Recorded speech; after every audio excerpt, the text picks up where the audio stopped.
players. Daffodil's a player that I'm looking forward to seeing today, but we're going to get into the map bans or the operator bans with it. You and I always say it though. Chalet is one of our favorite maps to cast together, and Dokkaebi is going to be the first ban, and again, it's just a great one to get off the board. I mean, a random bit of trivia. I got to cast one of the very first officials played on Chalet in the Benelux region of all many moons ago when it was first introduced. Dokkaebi and Ying are the first two to go, and these are very aggressive operators getting banned out in that initial wave. Of course, Dokkaebi so powerful with denying that information and giving your team information. Ying, massive executions, and a Solace banned away as well. Solace on a map like this makes sense because the amount of destruction, the amount of verticality available on that top floor in particular means Solace is a nightmare, especially when you're trying to get the bomb down on that upstairs site. And the final ban, it's going to be Valkyrie. No, I got it wrong! It's about time. You got on to me last time for getting it wrong. It's Mira. I've had like a 2-week streak of getting that right every time where I've been so nonchalant going, operator reason, oh, it's Valkyrie. And it's a Mira. But I can see the justification around a Mira. Again, controls massive amounts of control. And you think about that top floor site, for example, or the kitchen site, how beneficial those Mira windows can be. And I'm sure many people in chat will be very excited to see Brava getting played. The first time today, we at least see a hint of a Brava. Someone from MIBR has simply vanished into the void. They're gone. They've had enough. That as an opening pick for LFO. We've been talking for a minute and a half and they're already out. The players are like, not a chance. Can't deal with this one. Azami being played, though, is one that I love. Getting through the ban phase, Azami has such an impact on the right. Could completely reconstruct those defensive lines and make every single site completely different. I like that getting through. But while we wait on the player to get back in the lobby, do you want a Spurbuni stat? Oh, of course I do. I always want some of those stats. So, MIBR is the only team that can knock W7M off for space inside of this round. But to do that, they need a bare minimum 7-3 victory against LFO. If LFO get 4 rounds, regardless of whether they win or not, MIBR cannot finish top of the group, and W7M will have completely locked in top spot. That's that 4% chance we were talking about earlier today. 4% and a dream, you could say. That's right. We have seen some crazy things inside of Siege, just even in the last year. I mean, of course, G2's miracle run inside of EU to make it to that major. It's a difficult one, I think. Getting a 7-3 today, I don't really see that. I see this being a very close matchup. I think it is. That's why I said this is the match of the day. I've leaned a little bit towards LFO as maybe coming out the victors. I know when we spoke earlier, you thought that LFO would come out on top as well. But in the time since, have you changed your mind on MIBR, or do you still think that this will be an LFO win, but a close one, if not even a overtime one? I think LFO are going to be able to just eke it out. Just about get that done. It's so hard, right? Because obviously, I want to put my predictions, I want to make my predictions with a reasonable head, but my heart's telling me vote for MIBR. I was impressed, and I liked how MIBR were trying to play on the opening day that we got to watch them when they faced off against W7M. They had potential. They looked like they were a side that were slowly beginning to find their feet. It's just, it's not been the start from them you want, and I think LFO, I think it's going to be close. I think they'll be able to get it done 7-5. You told me that you just looked at what CDAP said and decided to go with that. No, I did not just copy CDAP's predictions. They might be the exact same predictions I put on the sheet, but they're not. So CDAP basically went 2 + 2 = 4. You went 1 + 5 + 7, and you came up with 4 as well. You got the same answer, but you got the... Well, it's good to be back here for LFO versus MIBR. This is game number 3 of the day. We've already given this one the big up. This is 2 teams that are building something that could be a little bit special over the course of the year, but they're meeting nice and early in their progress. And with it, I'm excited. So am I. I mean, listen, I wanted it, honestly, right? The pause, the delays, it's only built my anticipation. I want to get cracking straight into this matchup. And I do have to say, we once again see that Brava. Cameraman 6 picks away from that Blackbeard. So, yes, Gibby, your favorite operator won't be in play, but the Brava is. And I was mentioning previously on the last map of Oregon, how Brava tends to be very effective when you can use her to get these default cameras in these key positions. So, I'd imagine keep an eye for main lobby camera and IV camera being the primary focus of those drones going forward. Yeah, main cam, Ivy cam, you'll probably see them maybe late in the round trying to take that cam on Solarium's side as well, which just denies all the information to the defensive side. The cap cans as well, although to me, that's the fun side of Brava, but it's not really the most effective side when you're trying to actually use it to get a win. Lion Scan will go out to lock those defenders in place for just a few moments. But what I like with it is Azami has begun doing some setup, and some of it was done in master bedroom, looking towards that double window. That'll block off this key line of sight that you'll tend to see a lot of people on. There's castle barriers acting in that loo as well. So that Lion is not going to be able to have a massive impact for a crossfire, and a decent angle set up by Azami by those keeper barriers to lock down that window. And well, an aggressive peek onto Mez's balcony will find the buck take a little bit of damage, and I think Capcan really wants to swing for this one. Perez really wants to get aggressive in the castle in close proximity as well. Cameraman though lurking outside bathroom balcony is going to be able to get the opening pick. Perez first to fall for MIBR. Big opening pick there. Fantasy gets himself in a gunfight here as well. He comes out the worst in that one, but he's still on his feet. V falls, gets the kill on the Swag, who tried to make a big play by going inside that trophy window, but he's eating a lot of damage himself. Falls, peeks up again, takes down Fantasy. He's a one-man army here in the early stages. He's going to go for another peek. The intel's being fed, but Brava's in position. Cameraman records another pick in this round. Dips down into the basement. That's a 3v3. 1 minute and 10 seconds to go. Still plenty of time on the clock, but it's been action-packed so far. Bravo drones sent in to try and gather what information they can. We'll look and scout for information, and there is going to be one of those key bits utility. The bulletproof camera is now in the side of LFO. They can use that to gather whatever they want on the site. And you know what? For good measure, he'll get a double Capcan trap as well. Yeah, but are we on the precipice of watching the very first Brava Capcan trap kill recorded inside a professional play? You have no idea how much I'm wishing for that to be the case right now. I'm not going to lie. Daffodil gets a pick to one to Reduct, making it maybe a little bit less likely for that to happen, but it is a 3 versus 2 scenario now. Luke in one position. Nigel now stepping in through, trying to catch the player going through Slam stairs, but the push is still being held. Cameraman holding a player in position, but the peek comes through from way over by Ivy, and down goes Cameraman. 2 versus 2. Daffodil's got the case. They've got a lot of sight control, and now he's going to go for the plant whip it, and the angle opens up, but he can't quite see him. There he does. He gets a pixel. Body bullets being absorbed there, but the case goes down. Daffodil now dips towards where we used to be West Main, but I am excited because now that Capcan could be in place. But look at, why do you ruin the fun? Peeks around the side. Daffodil gets one. It's a 1 versus 1, and he gets himself a second. Round is won by LFO. But look at, nearly spoiled the party for us and this party for LFO.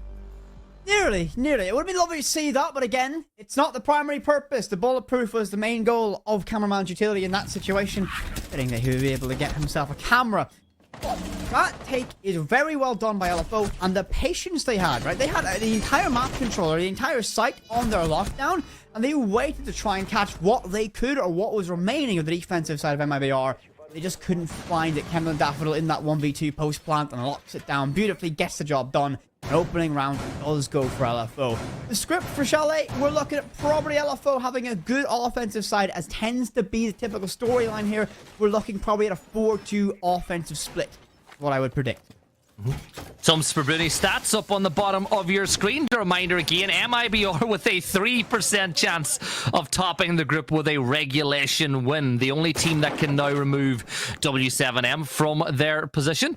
LFO can't get first place anymore with it, but a win here will definitely aid their chances. You look at LFO, they've got 2 games left to play, including this one. It is in their own hands, as it is for both of these sides. Oh, I'm looking at this one, right, and part of me really goes, I really want that option for a regulation win for MIBR. Like, listen, in my predictions, which were pretty boring this week, I will say, I went for it for LFO, the safe pick. But my heart calls out for MIBR, and I'd love to make them get that playoff. I'd love to see them make that trip to Copenhagen if possible. redemption arc could begin for them at this stage, but they need to get the victory here, and it's currently 1 round down against LFO. Soulspan, really interesting pick here, I think, on Chalet. The problem is, or the utility that operator brings is so prevalent on a map like this, with the amount of interplay between the vertical levels. It's kind of immense, and Fantasy gets the opening pick. Perez, yet again, the first to fall, concedes West Main, and well, Fantasy will just walk down and have so much control. Cameraman nearly catches a player who crossed out the piano. Nigel will get rewarded with that kill, though. Cameraman slow on the reaction, and he can't find that one. Huge pick by Nigel. What a flick, and gets that second one, but Daffodil will find that trade, and brings us back to a level 3 versus 3. Yeah, Fantasy, though, finding himself in a position where he cannot take any more bullets in this one, or else he will be removed from the lobby as well. 1 minute and 44 seconds to go as Lukid begins pushing through piano. They've already cleared this area of the map a little bit earlier. So, where are those attackers going to move from here? Daffodil going to move in from the base now to join the rest of his side. You're looking at the utility they have. Thermite's still in place with it, so they do have the opportunity to get those breaches open, but Swag has a big job to do with Twitch to just remove even more defensive utility on site. Honestly, still upstairs as well. You'll be able to creep down. Sorry, I was meant to say actually Lukic was still upstairs actually, but he's actually retreats back via blue, back to reinforce the site. So it will be a pretty even 3 versus 3 fight on the objective. Flashbang will go off to give a little bit of space, and the Kiba barriers will lock off blue, at least give a more difficult angle if a late rotation from LFO does eventually arrive from that position. Long angle set up, and they can try and play this best they can, but Luca can make some portable cover. Has 3 Kibas in pocket as well. All of them are now generated at this stage of the round. 40 seconds, and LFO, you're beginning to look at how you can probe to find this. You don't have a lot of utility to clear away those Kibas, so you've got to walk in and rely on winning those one-on-one head-on gunfights. Boilers open up by Daffodil, and that's huge. That will compress. That will make every single power position, especially Pillar, that little bit extra uncomfortable. But Luke, boosted up, will try and hold on best they can. And they've got so much cover to work with. 25 seconds, Gibby. MIBR can hold out. Yeah, here comes the push. 1 toxic canister left to be used by the smoke. No, none actually. He did use it there now, but the gunfight comes on out. Reduct wins 1. The case does go down. It's a 1 versus 3, but as you said, Fantasy HP is 0, and the case will be counter diffused with it. 1-1 on the sides, but again, LFO gave themselves a massive chance. That was a huge round there, especially that back-to-back flurry. The case getting, or that planter getting shut down, and the Kibas, again, the Azami had 3 Kibas in back pocket at that late stage of a round. 3 to use. Now, they weren't all you needed or utilized, but they had the amount of resources, a very high amount to work with, and they held on very well. LFO, well, they got a lot of map control very, very early.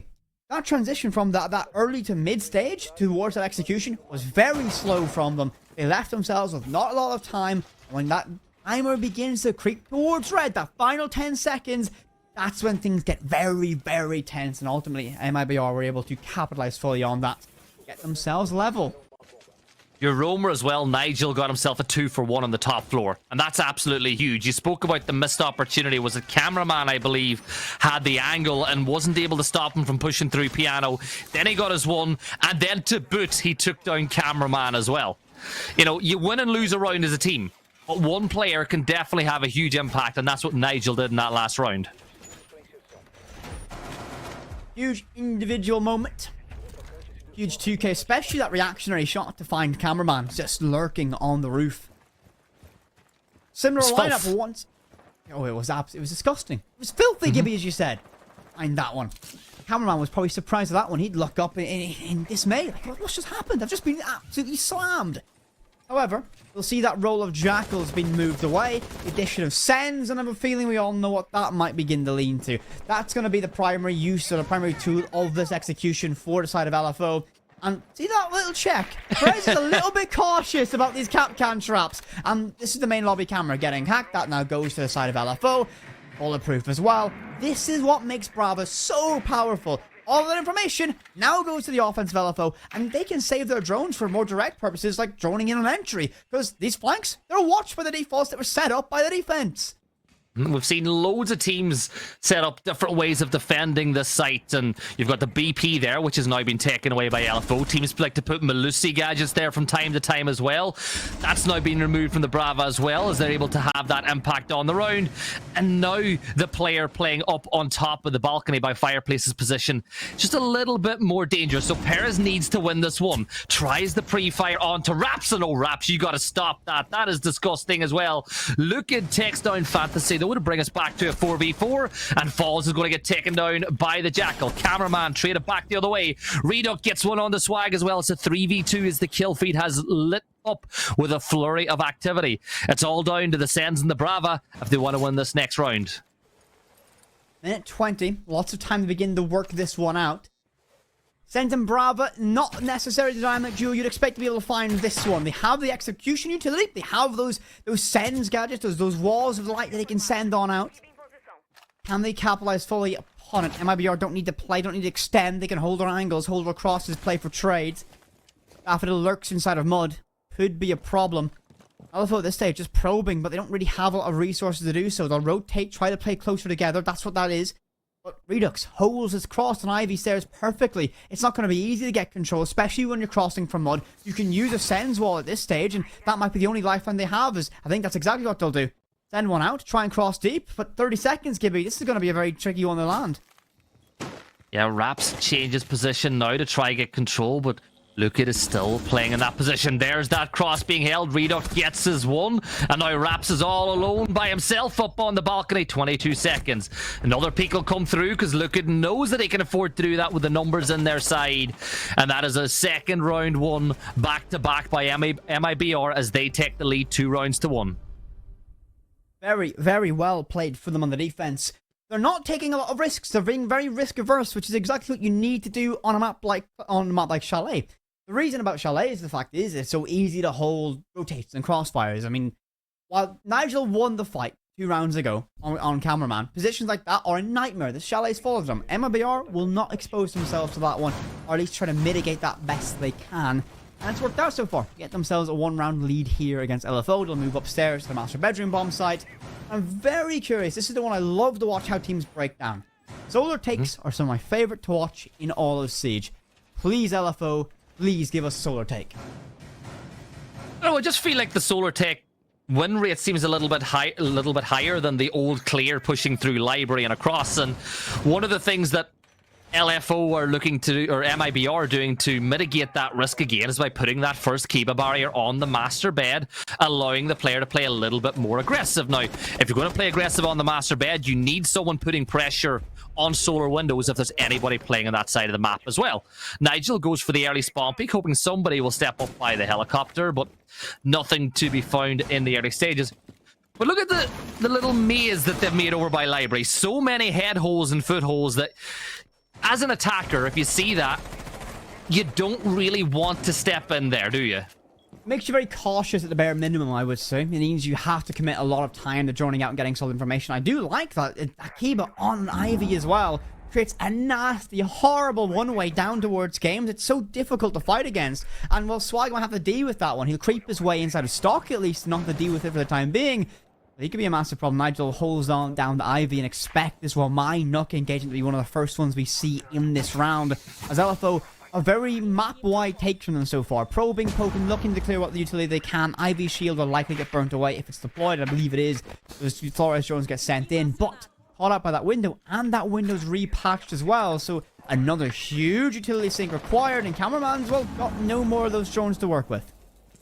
Yeah, and you've got 2 players invested in MIBR and holding this position. You've got the Azami there, and you've got the one-way being held. The shield is in position as well, so it's a very tough area of the map for MIBR or LFO to push through. So now you got to think, as we get to the halfway point of the round, do they decide to abandon plan A, stop trying to push from that side of the map, and start putting pressure over by Solarium?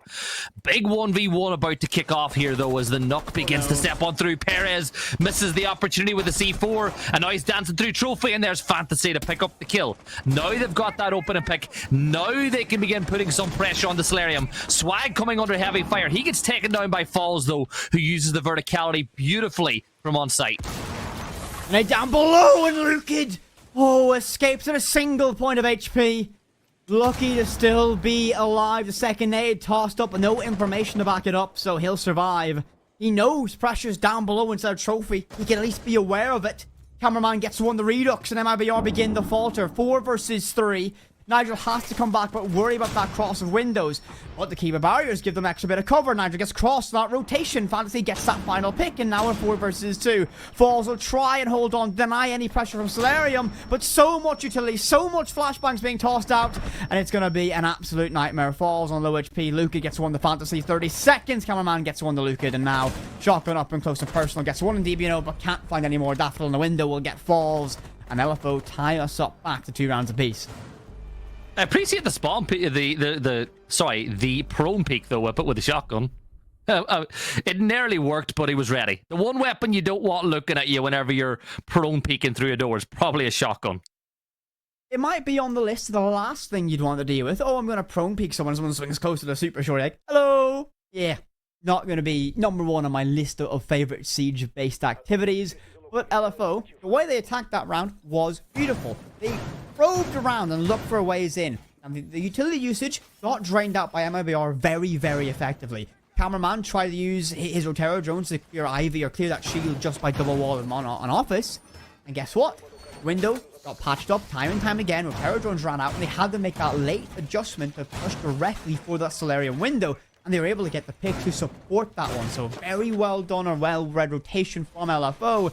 And MIBR just, unfortunately, couldn't win those key one-on-one engagements. And a reminder for those at home, MIBR need to win this game by 7-3 or more if they want a chance at getting top spot. And LFO are now 2 rounds away from ensuring that MIBR cannot get the top spot inside of the group. Remember, LFO sitting bottom of the table, but it doesn't say a lot whenever they've only played 2 games. And their 2 games have been a win and a loss. So they're not that far away from those top 2, that 2nd and 3rd spot at all. They are certainly not. It's within touching distance. Now, the 7-3 is, I think, a long stretch to be able to displace W7M. But certainly not without the realm of possibility. Need to hold on here against it. Now, it's going to be a kitchen dining site. Primary vocal point of this one will be to try and clear that top floor, as you'd imagine.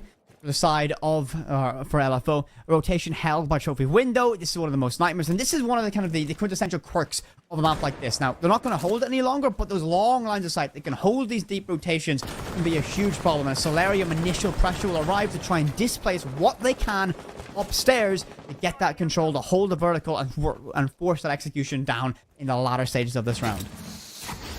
So Azami sets up inside of Piano, creating all those Kiba barriers to make sure that the attackers cannot get an easy line of sight. Last time we came here, LFO were able to get the drone with the Brava, or the camera with the Brava that had a big impact on the round. This time, no Brava being brought, but the Sands being taken by Raps as they will look to use those Roku devices to just stop lines of sight. Raps will step up through the Toxic Bay as he gets ready for this initial engagement. Camera taken down as well, and Falls is going to get the opener with the C4. Swag has fallen, and now Luke pushes in. There's Raps getting his one, though. Does he know that there's still a player in bathroom? Well, he does now. Luke in the key position now. He needs to fight as long as he can, but Nigel gets one to Daffodil. Plays inside a closet. Will be able to find a lot of pressure at this stage. With Bathroom going to get retaken, and that's going to be huge. UMP sings for one more and finds one on the Raps. Nigel locked in place, and Cameraman with desperate measure with the pistol puts one to DBNO, but that's going to be Perez to find it. 2 members of MIBR down, dropped on the floor and wounded. The blood trails give them away, but a wide swing by Perez finds Fantasy, and we regain the control from MIBR. 3-2 the scoreline. And he thought there was a res. He swung the corner thinking that the res was about to happen behind the wall. And that was really winnable. As you said, 2 players DBNO. It was essentially a 1 versus 2. But MIBR take the 3-2 lead. LFO, if they win this next round, they'll be happy enough with the 3-3 split. You know, it's kind of, we always talk about it. We're living in a world in Siege now where we're seeing more 3-3s than ever before. So I think both teams will be not too disappointed, not too happy if that is the result. Basement will be the last place we're going to go, though. And when we came here last, LFO tried to do a full map clear. They tried to get control of top floor early, and Nigel was able to get a big double, much like he was able to do in that last round. Can LFO counter that this time? The big thing for me is this site is pretty easy to break down in pretty core parts. You open up that main breach, then you put pressure on the back, or vice versa. You try to split this site into two key sections. But MIBR present a difficult problem. They like to roam. They like to be all around the map. They like to be in basically every nook, every cranny, trying to find as much control, much aggression, and make LFO as uncomfortable as possible. The addition of the Blitz typically indicates a very Route 1 style of play. They'll likely go for something very rapid, very fast, and with such an extension upstairs, this might just catch MIBR napping. Anytime I see a Blitz being played, I think of... goodness. I think of that film, just, go for main breach. Out he goes. Speeds. I am Speed jumps on out, sprays with the SMG-11. It's a little bit windy as Falls isn't able to pick that one up. Do we have an observer bug here? I think... Because to me, the wall is open. Is it open? So the breach is feeling whimsical. It should be open. Should be. Unfortunate, well, I suppose. So the Blitz will rotate around towards games at this stage, and it's time to make that option. They've got self-destruction with the Flores drone at least, so they can try and crack that one wide open, and when that's successful, that means that the site is split in half, so they'll be able to have that wall open and then begin to worry and work their way towards that backside. And yep, the wall's now opened up, established, and they'll be able to put that pressure on. A cameraman will send drone after drone after drone to clear what utility he can. The minute 40 left to go, Fantasy gets the opening pick. Perez is going to be met by a Blitz shield in his face. Cameraman will find one more than Nigel, holding that main lobby cross as well. The Blitz has set some panic now, and Luca is going to try and find their way back, but minute 30, 5 versus 3, LFO in a great position to lock this round out.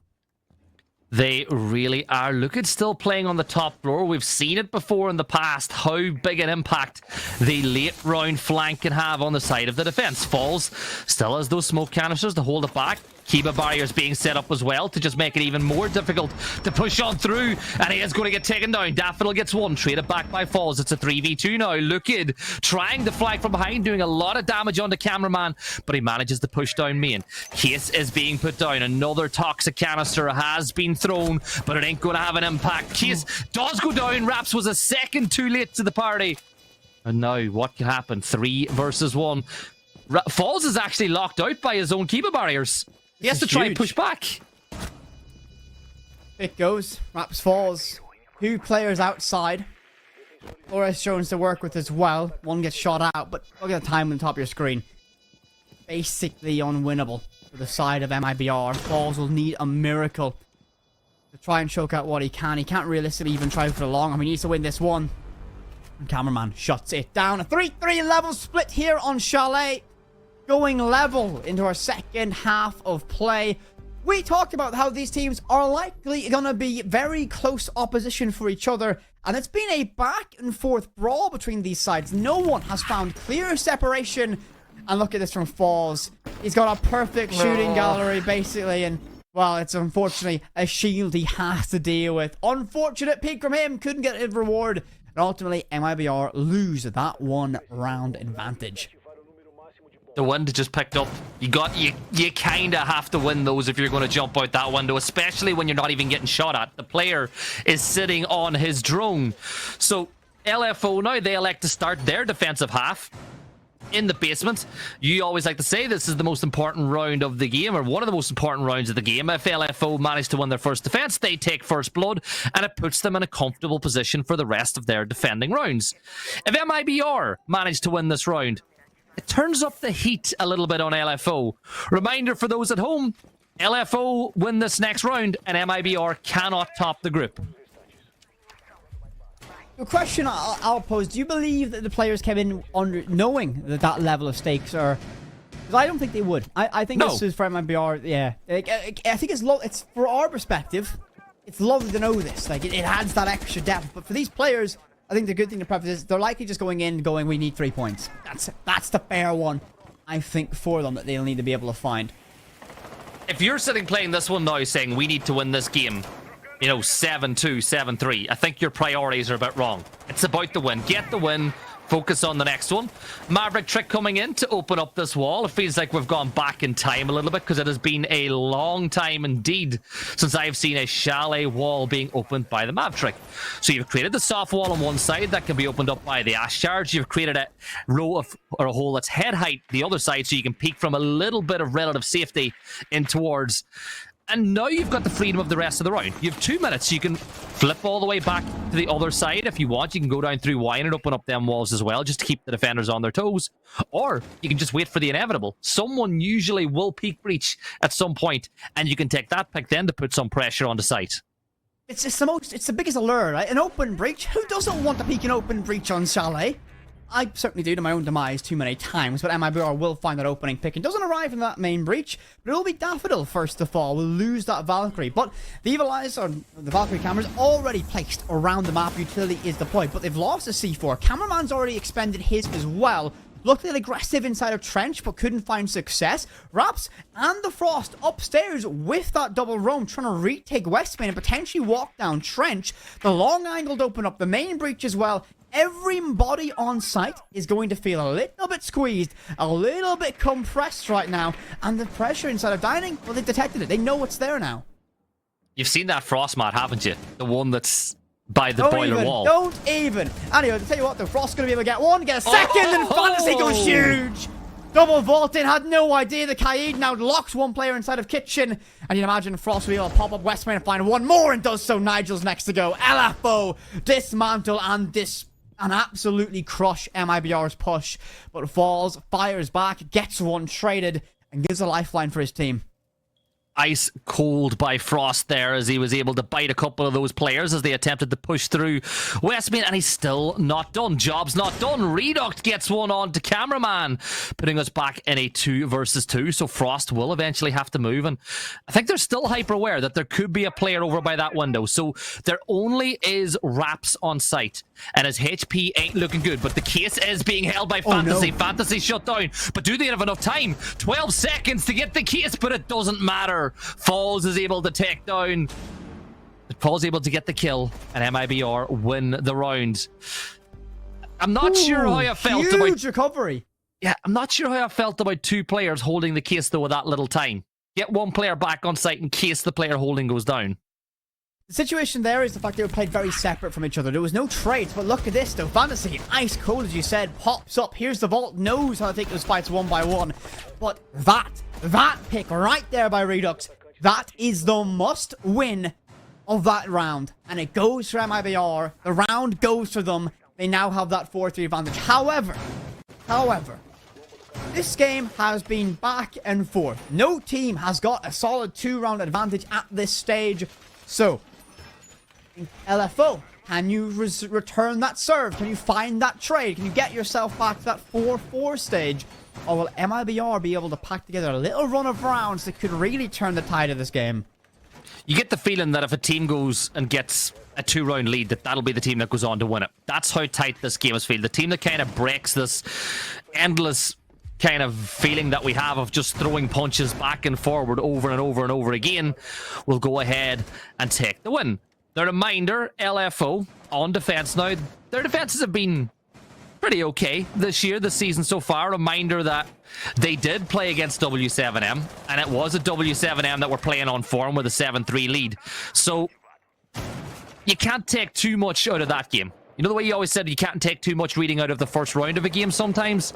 You can't take too much reading out of that game. This one, though, this will tell you what sort of character both these sides have. This is going to be a game we're going to have to dig deep. Both these teams are going to have to push each other to the absolute limit, I'll imagine. For LFO, though, the real big thing is that I don't like the massive extension that they had upstairs. That scared me just a little bit. They had so many players upstairs, so much pressure away from site. If the case went more direct, they could have been left very, very vulnerable. Perez has a nade, is it cooked to perfection? I believe it will be perfect enough to clear the Kiba barrier on the Chimley, which means that's not going to be as much safety around Swag. He's going to be a little bit more exposed, and he'll begin to feel that pressure. Perez gets himself inside, but he'll ultimately lose his head. LFO get the opening pick of this round. MIBR already on the back foot. Yeah, the nade was cooked, but it was served to the wrong table, as Nigel will look to peek through as well. You've still got the player playing on the Ivy shield, which is usually where you see a Flores being used to clear it from that position, but that is not the case. They don't have that tool. Nigel, though, manages to steal his way up here. There's nobody on the shield right now, and this could be an absolute steal. The Beepers, though, give away the position. Daffodil gets rid of the wind, but eventually gets the kill, but in the blink of an eye, it's a 4v1, and it's all down to Lukid. Lukid playing on the buck, sitting on top of Ivy. Not really got many options to do. He's got a wall of players just staring at him, holding crosses. And the Beeper giving more information. Swag gets the kill. LFO tie the sides up again. Neither team can find any distance between each other. Gibby, Gibby, Gibby. 8 rounds deep. No one leads this game. Are we daring to say it's got a certain little overtime written all over it? You think this is going to do an ace and des? Oh, not 15 rounds. I'm just thinking overtime. I'm not gonna curse I'm not gonna say 15 rounds. The fact is, these teams cannot find a single bit of daylight between each other at all. It is 1 for 1, trade for trade, blow for blow. Whoever can get themselves the match point first should be able to win this if it needs to get one inside of regulation. It's so back and forth. And of course, with the scoreline it is now locked in, MIBR cannot top the group anymore. They've not won 7-3 or better, which means W7M have that top spot locked in. Lock it in, get ready. They've got one best of 3 to win to get a trip to the stage 2 of the major. So while we wait on this round to clock down, it is 4-4. This is a big momentum round in this one now for these sides again. Are we going to see more of the same where MIBR take a 5-4 lead and LFO bring it back? Or can LFO start putting some rounds together on defense? Ash being brought out again, and I don't know if it's just me, but it feels like we're seeing more Ash today in Brazil than what we've seen in the last few stages in other regions. I think it's okay, Perez, you do not want someone that got out that window. Noted for that one. Write that down. Write that one down, Gibby. I might need that one for What's better than one claymore on a window? Two claymores. Easy. And there's no solace to know they're there, so a single impact won't be able to take them out. They'll have no idea. Perfect. Absolutely cooked perfectly. Gives them that freedom to repel on that angle as well, and lock down bathroom. A good shield set up inside of walk-in as well. It gives that warden a lot of control, a lot of coverage. Oryx will make a quick dash inside of kitchen, stay alive for the time being. Nigel holds this cross, tantalizing close to that blue silhouette, but unfortunately they have no information. 2 ships passing in the night. He'll hold this cross, and as I say that, he rotates away. Tend to want to keep some of the whole trophy, especially on this site. But I guess LFO are so free-flowing, they want to try and hunt them down elsewhere.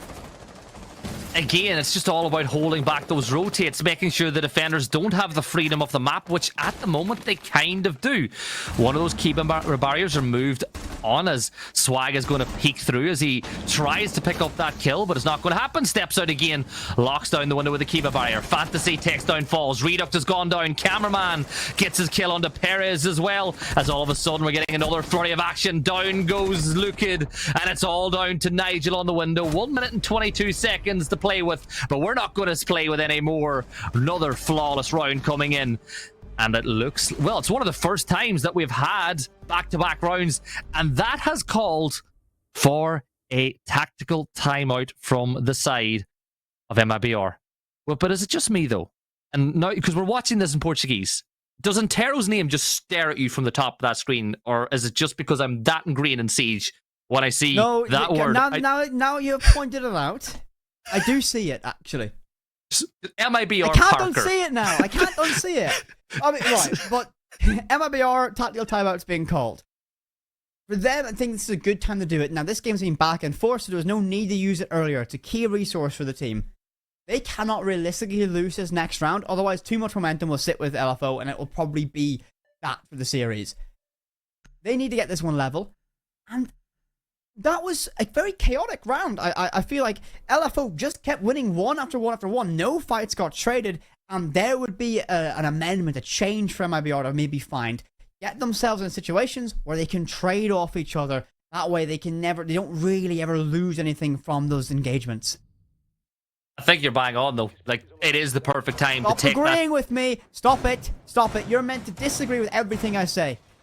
See, this is I like you, you don't like me. That's the way it works. Anyway, I do agree, because if they did lose if they waited and used it next time, if LFO won the next round, it's that match point timeout that we don't like to see, because it just somehow puts a bit more pressure on, because remember, when you use a timeout, it's not just you that gets the opportunity to talk to your coaches. LFO would have been talking during that too. And I'm sure cameraman would have been talking to the rest of the team, and those guys would have been saying, right, we know the case. We win this round. We go to match point. We get 2 attempts to win this in regulation. What are they going to do? What have they cooked up? What are they going to serve for us on defense? Well, you look at the lineup. They've got the Frost again. They've got the Legion. They've got a lot of ways to slow it down. You would actually argue that 4 of those defenders are purposely in place to slow down this attack. I actually, unfortunately, agree with you. The use of this, right? The castle is going to be able to choke this out so much. You have to commit utility, and that's going to be a big problem. You have to slowly, bit by bit, pare it down, work through it. And of course, you have an Azami who can patch those openings, those holes that you can make in that defense and choke out more time. From the position of these players, MIBR look like they're intending, at least beginning to envision, a push that will primarily arrive from Solar. Which means, guess what? You need to take control of bathroom, and you have to do that from that balcony, which leaves you very much exposed from a swing from displays. Nigel will hold that rotation down by trophy as well. These are key moments for MIBR. They need this opening engagement to go their way. They need this opening pick, and he might need just a little bit of patience. And look at this! Oh, the timing! Raps wanted to go for a little dip in the bath, but Perez catches him napping. He'll get himself traded, though, by Swag. Nigel gets one on the cameraman, holds that cross perfectly. And this is what MIBR need. The opening engagements to go their way, the opening fight to swing their favor. But Lucan, he'll get aggressive. Does Daffodil leave? But no, they have an idea. It doesn't matter if they do. And a flurry of kills for MIBR. Lead it all down to this, and they go level once again. Gibby, who can find a difference? Back and forth we go. Level once again by the end of 10 rounds. I would say they used that timeout perfectly, and they were cooking. That round was won so fast with those entry engagements.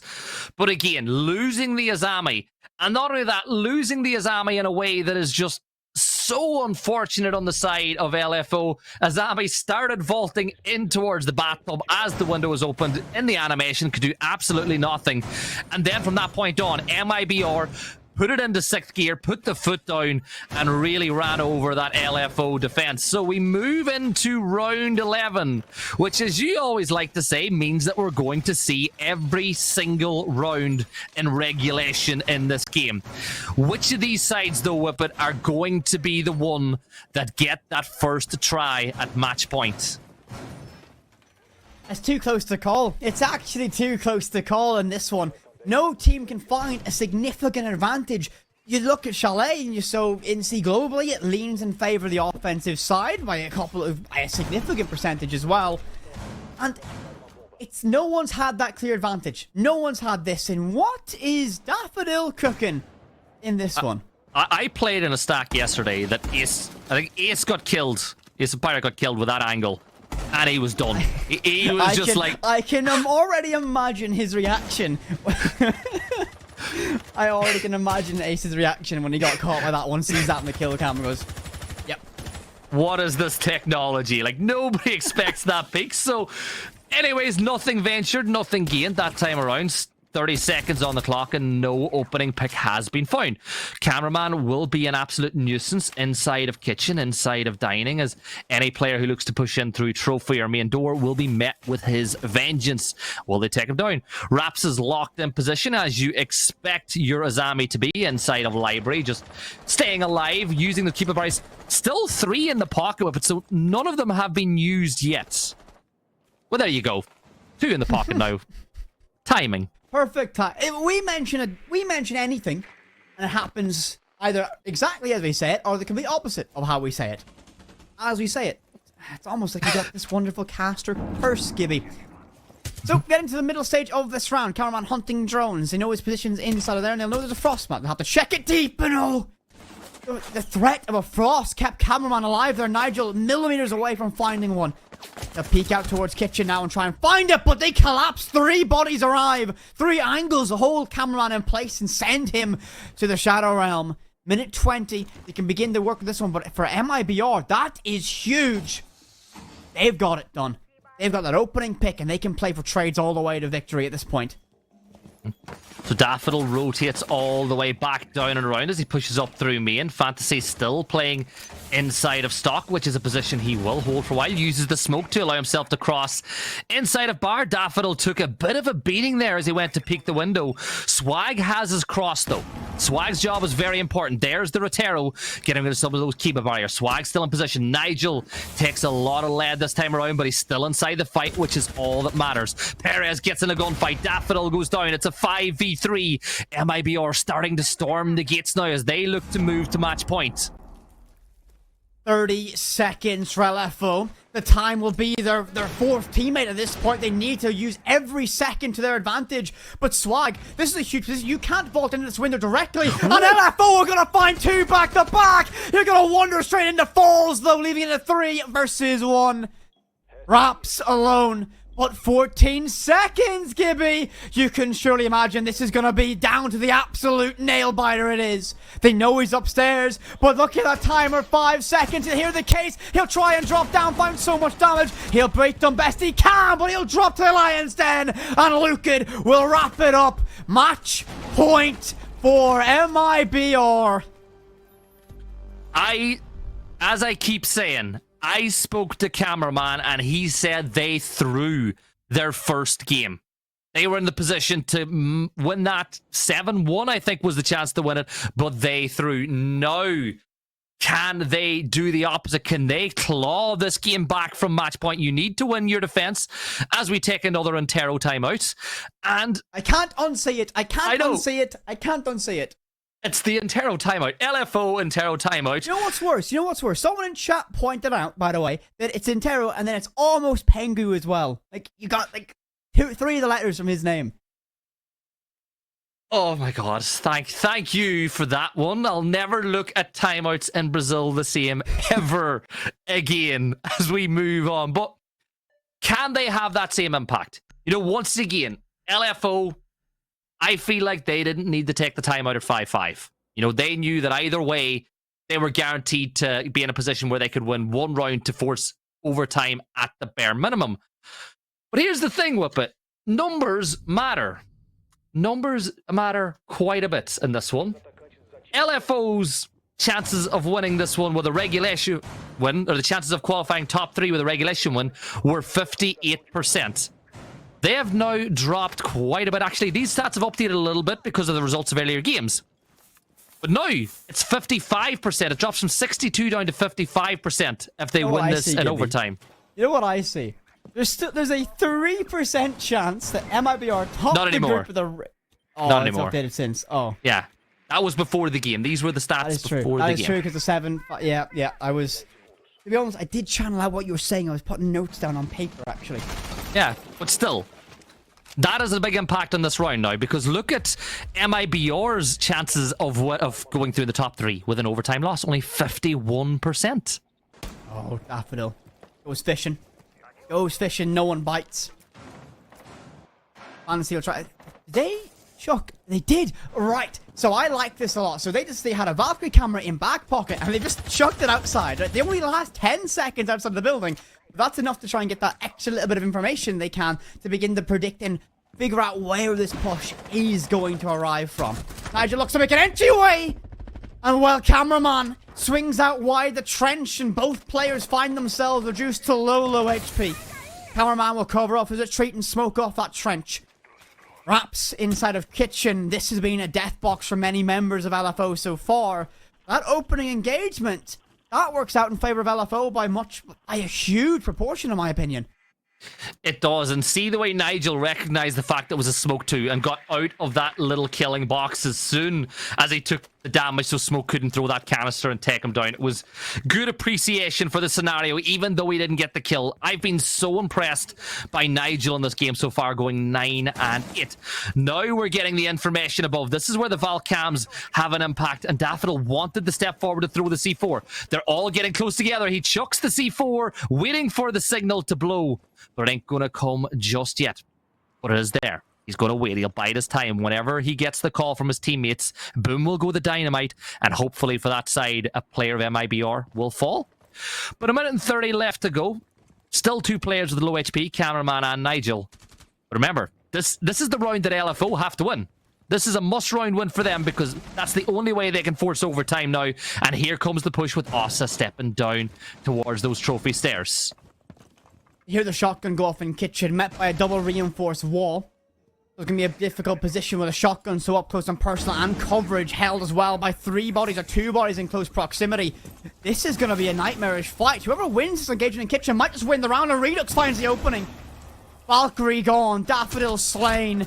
The next pick's going to be crucial, and Swag will pop up and find Redux, gets that trade. Fantasy takes an absolute beating, but 2 bodies locked upstairs away from sight, but 40 seconds leaves the sight players vulnerable. Luca gets one, the Fantasy. The backstab is set up in kitchen, but do they know he's by island? Surely they do know when they finally get him done.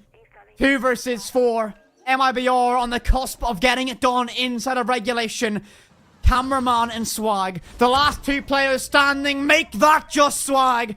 17 seconds and a dream. You want overtime? You gotta go the long way. But one by one they'll funnel in. He'll get one. He'll find the hatch. Surely not from Swag. It's all down to this one in the 1 versus 2. Pistol in hand. He's on for it. The ace. Clutch. 1 second and Lukin does it by the thinnest of margins. MIBR get it done in regulation.